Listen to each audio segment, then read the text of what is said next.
I'd like to introduce our first speaker. Dr. Rudrani Banik is an ophthalmologist in New York City, fellowship trained in neuro-ophthalmology, and a functional medicine expert. She has a special interest in treating headache and migraine. She applies principles of complementary and alternative medicine in conjunction with traditional medical approaches to treat chronic diseases affecting the visual system. Dr. Banik has treated LHON patients in the GenSight gene therapy trial and the Santhera-Leros trial. Dr. Banik offered to come here today and give a talk on an integrative approach to LHON, and I look forward to hearing her talk. Please welcome Dr. Banik.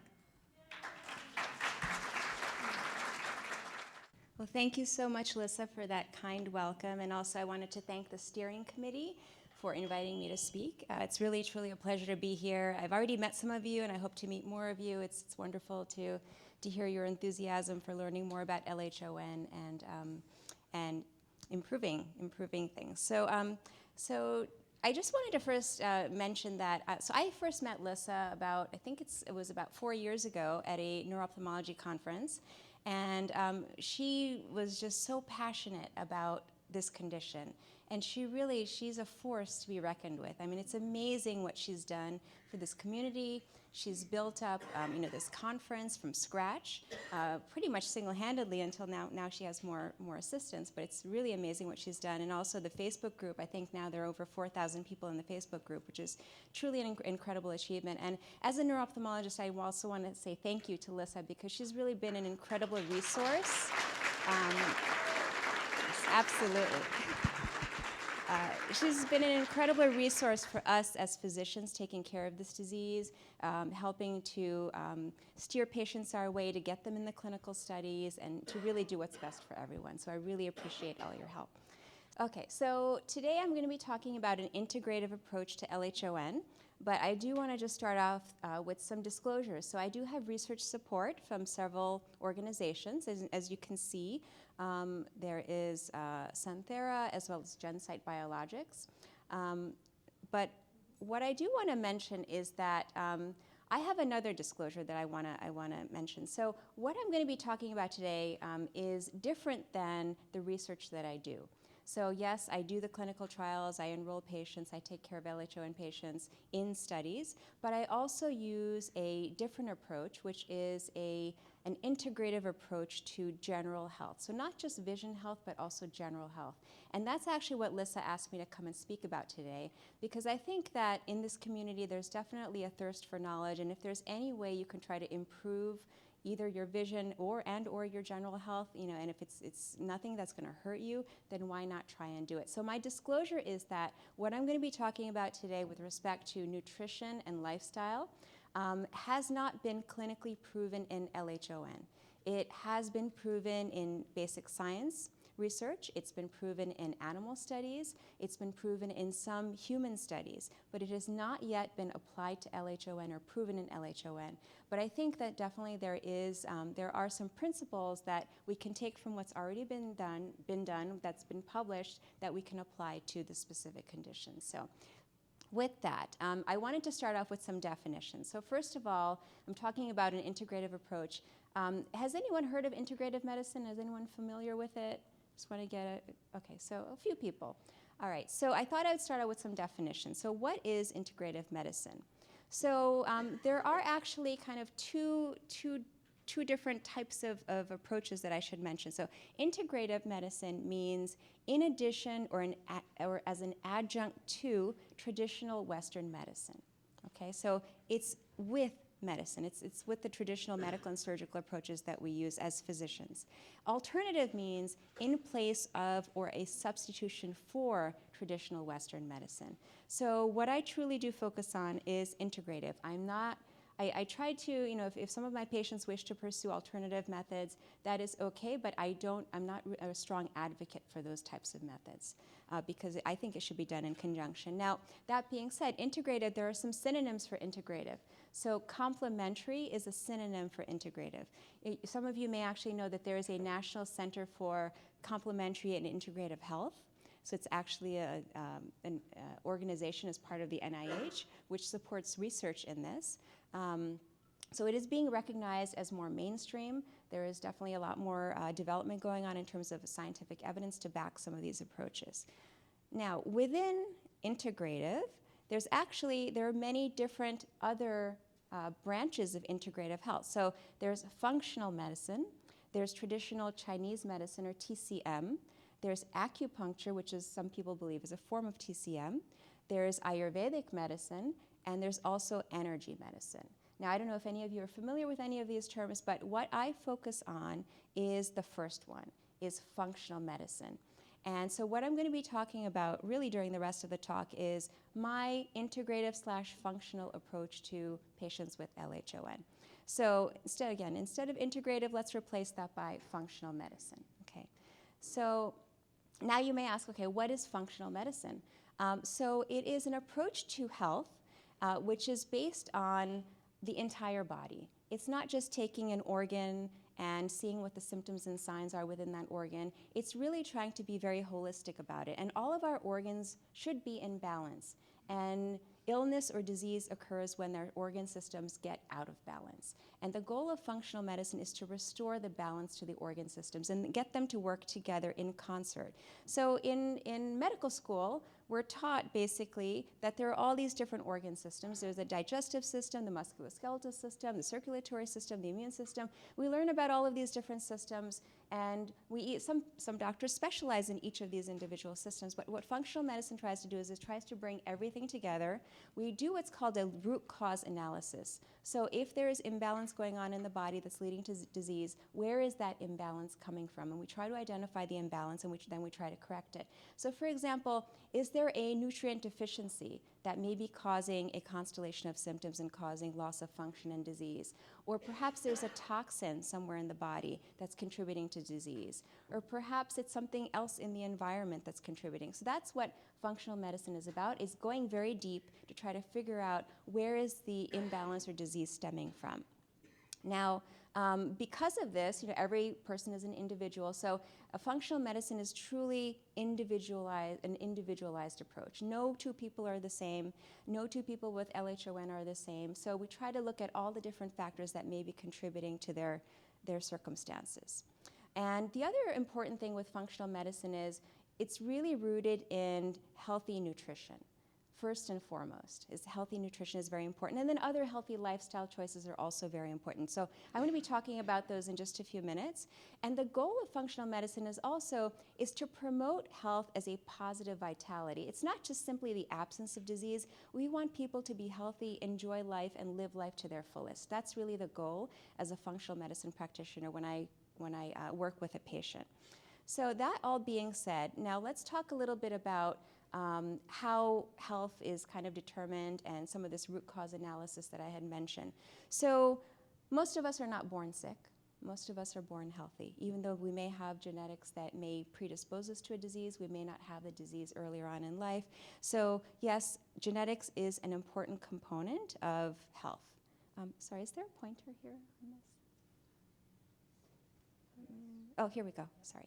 So for those of you who can see, there's a circle here. This is the genetic circle. But there are other factors that impact our genetics that may turn our genetic code on or off. And these factors are either external environmental factors or internal factors. And some external factors may be what's going on in your environment. Again, could there be toxins in your environment? Could there be mold in your environment? Could there be something else? Internal factors could be, again, whether there is a micronutrient deficiency, whether there is some internal stress going on, perhaps there's an infection or some other metabolic issue that's led to that genetic switch being turned on. So there's an evolving science that looks at how health is determined by not only genetics, but both by the external and the internal environment that we're exposed to. And that evolving field is called epigenetics. And I think probably in the next 5 to 10 years, we're going to be understanding epigenetics a lot more. Right now, it's still very early on. We don't quite understand all the factors that turn genes on and off. Okay, so this is a brief version of how a functional medicine physician may approach a patient. So we do a root cause analysis, and then we determine a multi-pronged treatment approach. And this may seem very extensive, but it's usually done over the course of several visits. First and foremost, again, is diet. and we prescribe therapeutic diets. So there are different kinds of diets we prescribe based on what the underlying condition is. So for example, if there's an autoimmune condition going on, we prescribe a certain kind of diet. If it's a cardiac or cardiometabolic issue, diabetes, heart disease, hypertension, we prescribe a different kind of diet. If there is perhaps a mitochondrial issue, there is a different diet. So the diets are customized. We use customized food plans. And depending on what the issue is, sometimes we also recommend something called intermittent fasting. And I don't know if any of you have heard of intermittent fasting before. I will touch a little bit about that as well. But it is a method of eating that sometimes we do recommend for our patients. Hydration is very important in terms of the functional medicine approach. You want to stay hydrated, make sure your tissues are getting all the perfusion they need, and also to help detoxify your body. The microbiome is also very important. There are trillions of organisms that live within us, mainly in our guts. And these bacteria, these organisms, actually secrete chemicals that work with our body to keep us healthy. And sometimes when our microbiome, when that microbial population is not in balance, then we become unbalanced. So we try to fix the microbiome if there's an imbalance there. Occasionally we will use supplements as in terms of our treatment protocols, botanicals, and then lifestyle is also very important. So stress management, proper sleep hygiene, movement. Now notice I'm not saying exercise, I'm saying movement because that means different things to different people. And again, we do customize our treatment regimens. Occasionally we use essential oils in our treatment protocols. And when necessary, we use detoxification protocols. So for example, if someone has had potential heavy metal toxicity, we would prescribe a certain kind of protocol. Or if we're really trying to cleanse the body of other toxins, we may even use infrared sauna therapy. So we try to put everything together. And as you can see, again, it's quite extensive. But let me try to propose what a functional medicine approach how it may be applied to mitochondrial health, and for this audience, LHON in particular. So many of you have probably seen this diagram. This is the diagram of how mitochondria produce energy. So just to briefly summarize, so we have these mitochondria within our cells. We have about 20 to 30 mitochondria in each and every cell. They have their own DNA, and they work with the DNA of the cell to maintain life of the cell and to help produce energy. And in terms of the energy process, there are three major steps. There's glycolysis, there's the Krebs cycle, and then there's the electron transport chain. And I'm not going to go into all of the details of this because we simply don't have enough time, but I just wanted to focus on the electron transport chain because this is where many patients, well, the majority of patients with LHON have the issue in terms of energy metabolism. So there are different complexes within the energy transport chain. There's complex 1, 2, 3. Sorry, 1, there's a 2 here, but it's not shown in the diagram. This is 3, this is 4. And so with LHON, many patients have an issue with complex 1. And what happens is complex 1 is responsible for NADH being converted to hydrogen ions and NAD+. So this complex splits NADH into 2 different molecules. And so in terms of some of the treatments that are out there for LHON, I know some of them try to focus on bypassing this issue here. So for example, idebenone bypasses, or supposedly, theoretically bypasses that to work on one of the other complexes, complex 3. But within this whole pathway, you can see that there are potentially many different points where we may be able to support mitochondrial health. Not only with complex 1, but there are many other points within the chain. This is a very simplified diagram, and there are many enzymes that work here, many other cofactors and vitamins and minerals. So how can we fully support mitochondrial energy production, not simply by promoting complex 1, but by promoting the entire chain of energy production. So I would propose that there are 3 essentials needed for mitochondrial health. Number 1, the nutrients. Number 2, powerful antioxidants. And number 3, healthy lifestyle choices. So now let's really get into the crux of my talk here. What are some of these interventions that you may want to implement to try to promote your mitochondrial health? So if you look at, again, all of the different energy all the enzymes involved within energy production, all of the different reactions that occur. If you were to list, this is just a partial list, but if you were to list all of the nutrients involved, we're going to see several of the B complex vitamins. So there's B1, B2, B3. Vitamin C and E as antioxidants. Acetyl L-carnitine, magnesium, which is an important mineral, very involved in energy production, N-acetylcysteine, which is a very potent antioxidant, creatine, taurine, lipoic acid, which is also an antioxidant, omega-3 fatty acids, and D-ribose. Now, a lot of my patients ask me, when I mention, okay, there are many different vitamins and minerals that are involved in energy production, they say, so do you mean that I have to take all of these as supplements? And the answer is no. Okay? Most of these should come from your diet.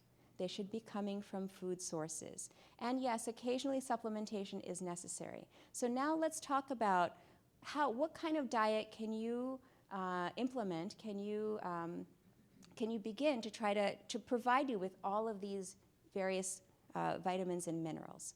So Hippocrates is considered the father of Western medicine. So it was said that he said once, let food be thy medicine and let medicine be thy food. So the philosophy here is if you eat properly, if you're eating the proper nutrition, the nutrients that you need, you really can ward off quite a number of diseases. You can stay healthy.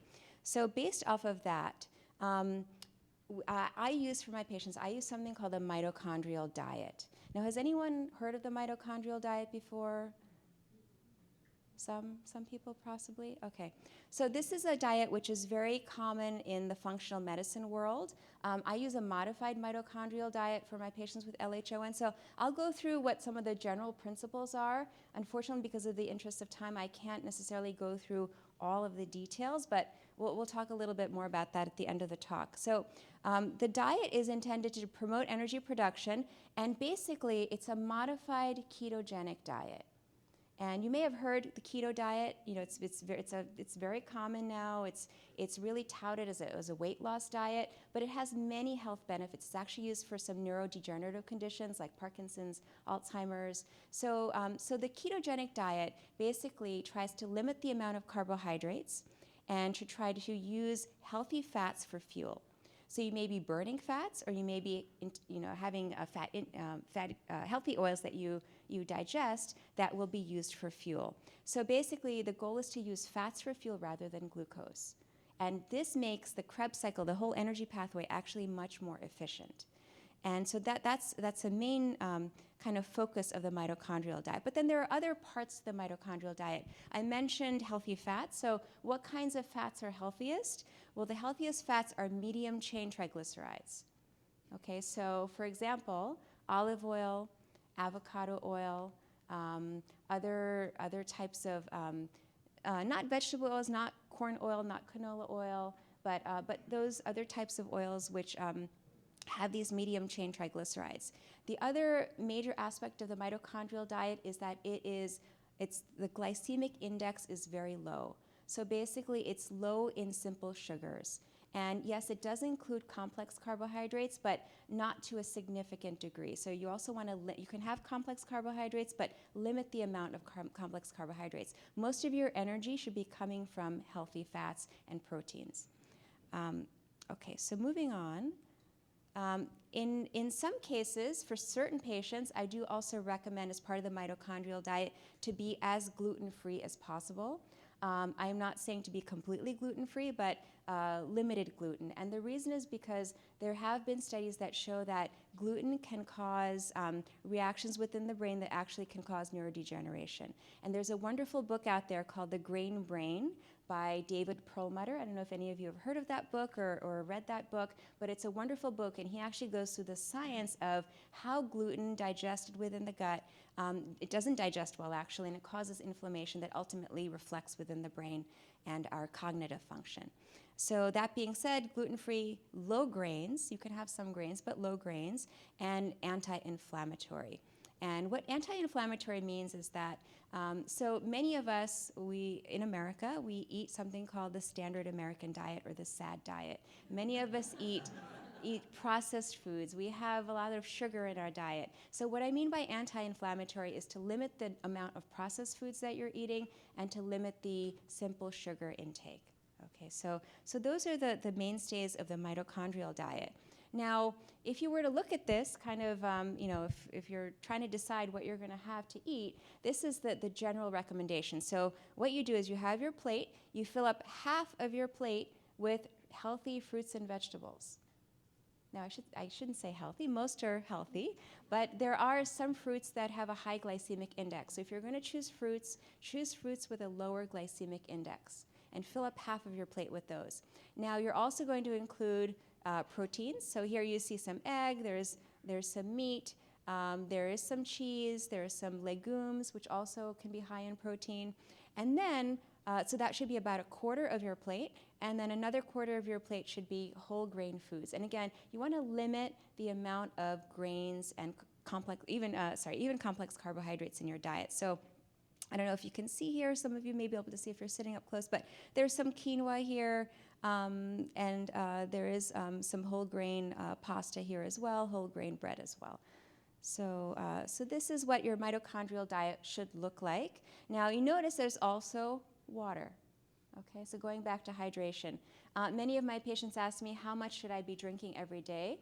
And my general rule of thumb is to stay adequately hydrated, to help your body detoxify. You take your body weight in pounds, divide by 2, and that's how many fluid ounces you should be drinking every day. Now, it seems like quite a lot, but you may want to just work yourself up to that. But really, that should be your goal. That being said, you also want to make sure that you can drink that much fluid. So as long as you don't have any significant cardiac issues like congestive heart failure or kidney disease, try to work up to that goal of hydration every day. Okay, next, there are specifically 12 therapeutic foods which I use to help support mitochondrial health. And again, unfortunately, in the interest of time, I really can't go through all of that with you, but I will offer you some resources at the end of my talk to try to, get this information to you.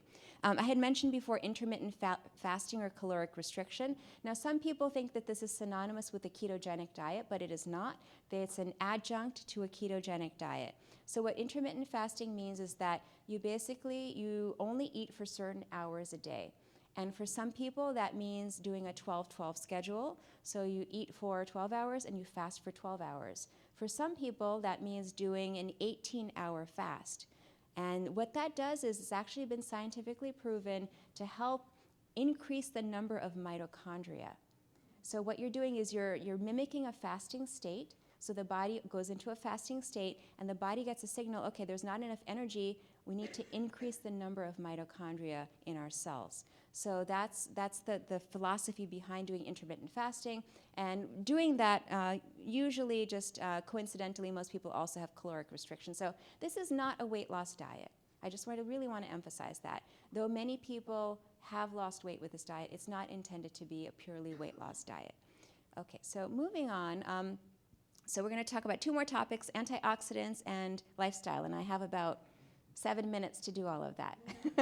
So antioxidants to support mitochondrial health. So during the process of energy production, what happens is that ATPs are being produced, but there are free radicals that are also being produced by these chemical reactions, these enzymes. And so what free radicals do is they can damage cell membranes and actually damage the cell enough that the cell ends up being programmed to die. It's a process called apoptosis, or programmed cell death. And the goal is to try to maintain the structure of the cell, the membrane of the cell. And antioxidants are really key to try to do that. So here I just have a little schematic here of what a free radical is and how antioxidants can try to fight that. So this is a healthy atom here, and a free radical is a molecule which has an unpaired electron group, so it's very unstable. And what the free radical wants to do is to take an electron from a neighboring molecule to stabilize itself. And we don't want it to take an electron from a molecule which is critical, for example, a cell membrane molecule. So instead, we would prefer that an antioxidant come along, and antioxidants actually freely give away their electrons. They have enough, they are stable as they are, they give away their electrons, and they help neutralize these free radicals. So the goal is to promote free radical neutralization by antioxidants. So there are different ways the body can use antioxidants or promote antioxidants. So there's an endogenous route. There are actually enzymes that create antioxidants within the body. And again, I'm sorry, I don't have enough time to really delve into the details of all this, but there is a way to upregulate your endogenous antioxidant production. And then there are some non-enzymatic antioxidants, glutathione, ubiquinol, which is an equivalent to coenzyme Q10, uric acid, and bilirubin. But there are exogenous antioxidants that we can get from our diet. So the most potent antioxidants are vitamin A, C, selenium, polyphenols, and phytochemicals. So let me just go through how you may be able to get some of these antioxidants. So these are just a couple of types of foods that can give you these antioxidants that you need. So avocado is my go-to food. It provides healthy fats. It also has glutathione, which is a potent antioxidant. And not only that, the type of fat that avocado has is a monounsaturated fat. It actually helps other nutrients be absorbed within fruits and vegetables. So not only do you get the benefits of avocado, but you can also absorb the nutrients in other fruits and vegetables better if you have that. So I typically recommend half an avocado a day. Okay, you can have it plain, you can have it mixed in with other fruits and vegetables. Next is carotenoids, so the vitamin A family of carotenoids, colorful fruits and vegetables. It doesn't always have to be yellow or orange. Actually, some of the greener vegetables have a lot of carotenoid within them. Just the carotenoid is masked by the chlorophyll, so you're seeing the green, but there's actually a lot of carotenoid underneath within that vegetable. So that's very important. Selenium is a trace mineral that we need for many enzymatic processes, and these are the typical foods that are rich in selenium. So spinach, egg, broccoli, Brazil nuts. So these are some of the top foods highest in selenium, and then berries.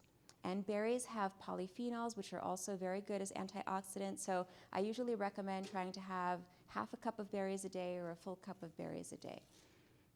Okay, how are we doing on time? 4 minutes. Oh, I'm sorry. Okay, I thought it was 2:15. Okay, all right. So now I can slow down a little bit. Okay, all right, great. So now at least maybe we'll have some time for questions at the end. Okay, so in terms of exogenous antioxidants, there are supplements that can be used. My go-tos are coenzyme Q10 and various forms of coenzyme Q10. So coenzyme Q10 is a very long molecule. It has 10 different links to it, it's quite long. And so sometimes coenzyme Q10 by itself may not be absorbed by the cell very well. So idebenone, which some of you may have taken or may be part of the clinical trial, may be taking part of the clinical trial. Idebenone is a shorter version of coenzyme Q10. Theoretically, it gets absorbed by the cell better. Glutathione is also, as I mentioned several times before, a very potent antioxidant. We can generate glutathione within our bodies, but sometimes it's best to supplement as well. Alpha lipoic acid. Unfortunately, we don't have great food sources of this. There are very few foods that are rich in alpha lipoic acid, so for some of my patients who do need extra supplementation, if they need a boost, I do recommend taking the supplement because it's very hard to get otherwise. And then, as I mentioned before, N-acetylcysteine. So these are my go-to supplements. There may be others out there that some of you are taking as well. Now, finally, lifestyle choices. So many of my patients with LHON, they ask me, is it safe to exercise? And if I exercise, how much can I exercise? What kind of exercise should I do? So there is no science to back any of this. But I will tell you anecdotally, I have had some young patients who are avid sports. They're very much into sports. They play either hockey or basketball or some other aerobic type of sport, and when they were very much doing their sport, they had lost vision. So this is purely anecdotal, but I have a theory that perhaps overexertion or excess lactic acid production may not be great for mitochondrial health. So what I recommend is light to moderate exercise. If you feel overexertion, then that means your body is telling you that to stop, that it's not right for your body. So take a rest. You should really pace yourself. And again, try to avoid those the types of activities which really make your muscles cramp, because that's telling you that you're creating lactic acid within your body, and that's not good. It's not good for your mitochondria. It's not good for energy production. It's not efficient for energy production. Okay, so the next lifestyle choice which I'll talk about is sleep. Now, most people, including myself, tend not to get enough sleep. And the question is, how much sleep does your body need? Most adults need 7 to 8 hours. Some people can get by on a little bit less, perhaps 6 hours. Other people need more. They may need 9 or 10 hours. And only you can really tell what's right for you. You know your body the best. You know how you function the best. So if you feel like you need to sleep 10 hours, you should be sleeping 10 hours. But the other thing the comment I will make about sleep is that I also recommend to try to keep a regular sleep schedule. Whether it's the weekday or the weekend, or even if you're traveling, try to maintain your sleep pattern. So try to go to bed at the same time every night and wake up at the same time every morning. Your body craves regularity.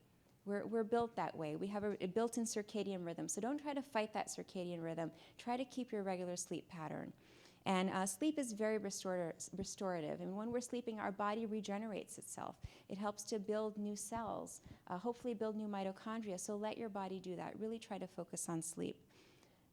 Okay, and then detoxification. So I had mentioned before about certain heavy metal toxins. So some of my patients, and I'm not just talking about LHON right now, I'm also talking about some other autoimmune conditions which can affect vision and other conditions, but some of my patients have high levels of mercury in their bodies. Now, mercury can come from many sources. It may come from a lot of fish in the diet. There are many species of fish that are high in mercury, so just be cautious if you're eating fish, what kind of fish you're eating. The other thing is mercury is a major component of the old style of filling. So many of us have had dental work, and we have mercury in our systems, and it leaches out of our dental work and it gets into our bloodstream. So in some cases, I do recommend detoxification protocols. There are simple protocols you can do to much more advanced protocols. But I usually start off with something like glutathione and acetylcysteine, sometimes even IV, and then also perhaps chelation. So for example, charcoal is a great chelator. Charcoal can try to pull that heavy metal out of your body. And again, there's not yet, the science is not yet there to back this specifically for LHON, but there is science to back this for other medical conditions. And then infrared sauna therapy. Has anyone heard of infrared sauna therapy?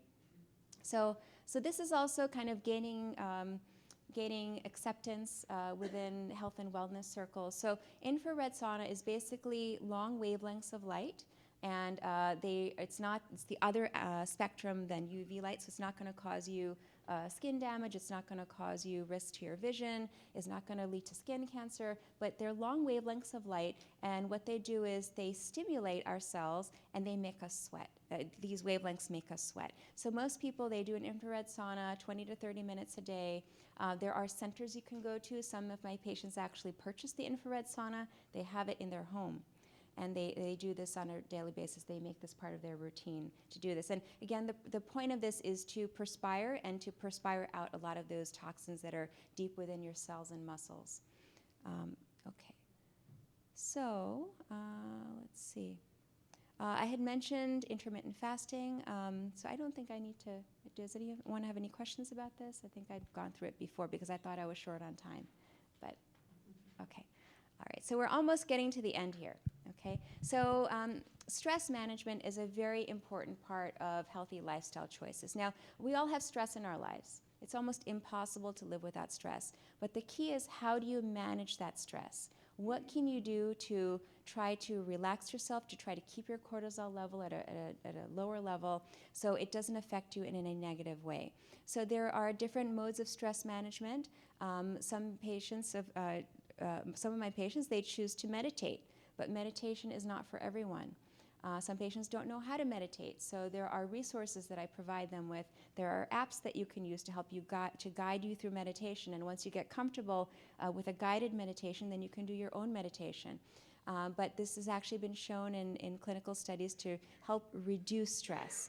And then exercise is very important. Again, some kind of, I shouldn't say exercise, I should change this here to say movement. But movement, whatever you feel comfortable with. So maybe it's not yoga, maybe it's chair yoga. Maybe that's what you're comfortable with. Maybe it's simply walking, to go get your mail if that's what you're comfortable with. Or maybe it's doing Tai Chi. So it doesn't always have to be aerobic exercise. It's whatever your body tells you is right for it. Don't try to overexert yourself and run a marathon. And so let's see, what else do I have here? Music. Some patients use music therapy for relaxation. It can be very effective. Some patients feel more comfortable doing talk therapy.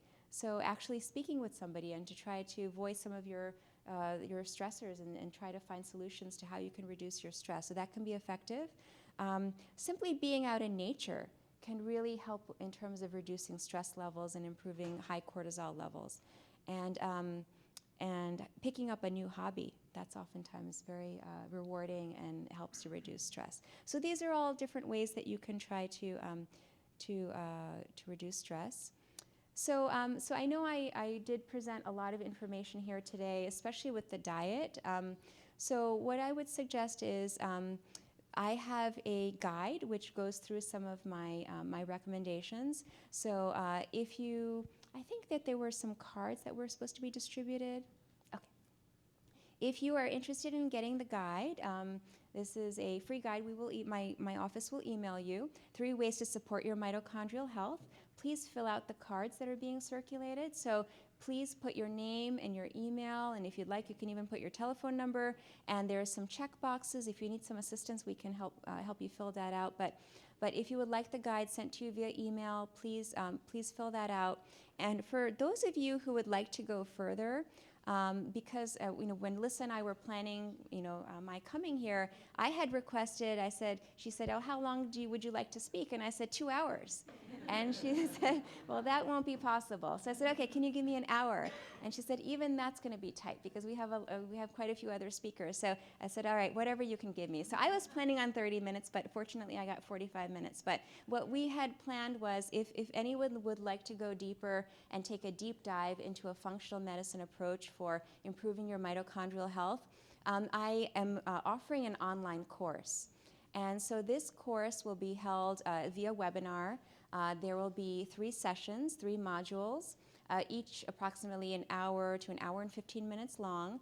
I was planning to do this earlier, but we then decided, Lissa and I decided maybe we should offer it a little bit later because it is the summertime and people may be going away on vacation. So I will begin this in September. And so, as I had mentioned, it's a live online webinar. So if you choose to register, we will send you the link. And I will give a 45-minute presentation to start out with. And then we will do a 15-minute Q&A session. And again, it may go longer than 15 minutes. It may be a half-hour Q&A session. And these are the topics that I will be presenting in the course. So we'll go to, here we go. So the first module is Nutrients Essential for Mitochondrial Health and the Introduction to the Mitochondrial Diet, Part 1. So I'll go through the biochemistry of energy production in more detail than what I did today. I'll go through again in more detail the essential vitamins and cofactors necessary for ATP production. And then you will get a copy of the mitochondrial food plan. It's about a 30-page document. And it goes through in detail the philosophy of the mitochondrial food plan and how you implement the mitochondrial food plan.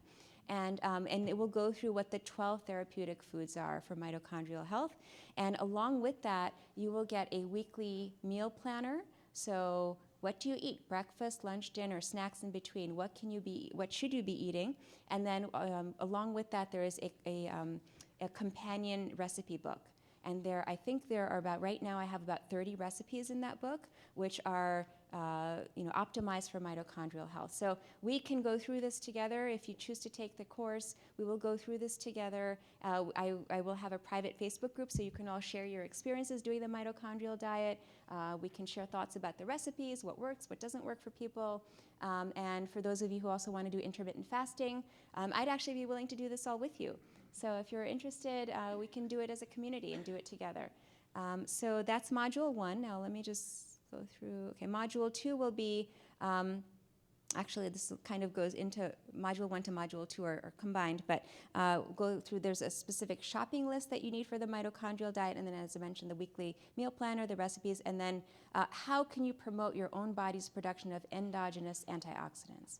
So it's some of those enzymatic pathways that I had mentioned before. How can you upregulate your own production of glutathione? Or how can you upregulate some of these other endogenous antioxidants? And then module 3 will be lifestyle choices. So we can go through, if people have specific questions about exercise, we can do some case studies and talk about what may work for some people versus other people and what some of your personal experiences are. And then sleep habits and intermittent fasting as well.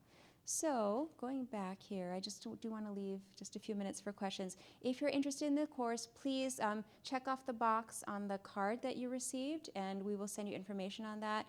The course, so there is a fee for the course. It's $299. If you attend this conference and you put in the special voucher code, the code is MITO100. There is a $100 reduction in fees, so it's $199, but you do need to redeem this by July 15th if you wanted to use that code.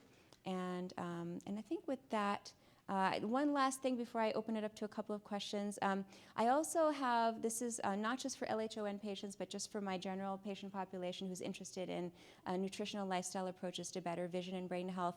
I have a Facebook group which is called Envision Health, and so I post a lot of tips on what to do. For example, if you have dry eye, what are some things you can do to help improve your dry eye? Or if you're going to be buying sunglasses, what types of sunglasses should you buy? What type of UV protection is really best for you? So these are all topics that I discuss in my group, and people who are in my group, they participate, they post questions, comments. So it really is a community effort in terms of trying to promote your vision health. And again, this is not only for LHON patients, it's offered to anyone who's interested in vision health. So I do invite you to join my group.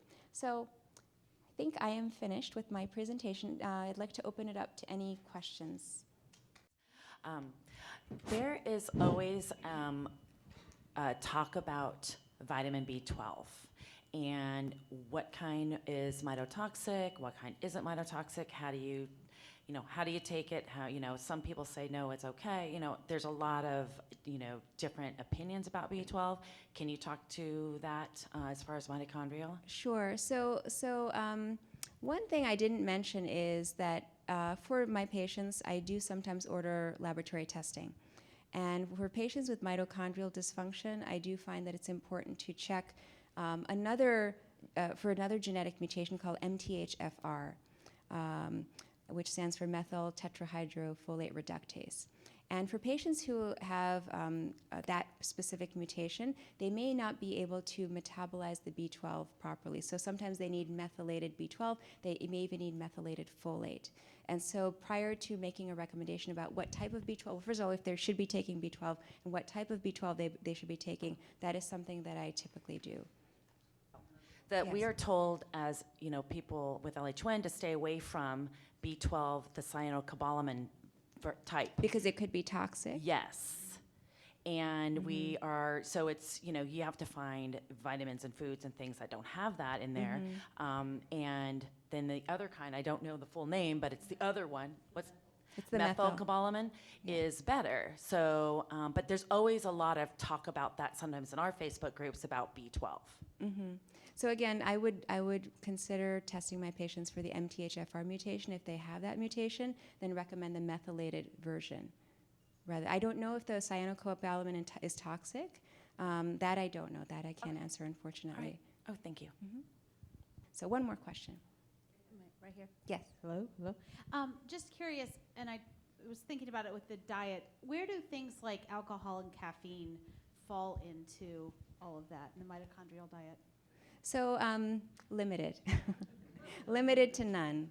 And so the mitochondrial diet is a very clean diet, and we do recommend typically really no alcohol or extremely limited alcohol because it is broken down into simple sugars.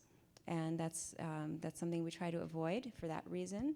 And then not for any potential toxic reason, but for that reason. And then in terms of caffeine, so there's a lot of controversy about caffeine. There are some conditions that theoretically are better with caffeine, and there's some that actually worsen with caffeine. So what I typically recommend for my patients is if you're already having caffeine in your diet, try to limit it. And you don't necessarily have to cut it out completely, but I usually try to move patients down to half of what their original intake was. That's the goal, is to try to decrease it. You don't necessarily, and if you are going to have caffeine, there are some sources of caffeine that actually, green tea is one of the therapeutic foods in the mitochondrial diet. Because it has very potent antioxidants, and so green tea has a limited amount of caffeine. Definitely not as much as black tea, much less than coffee, but that could be an alternative if you need some caffeine, and you also get the benefit of the antioxidants. Okay, well, thank you so much. Thank you.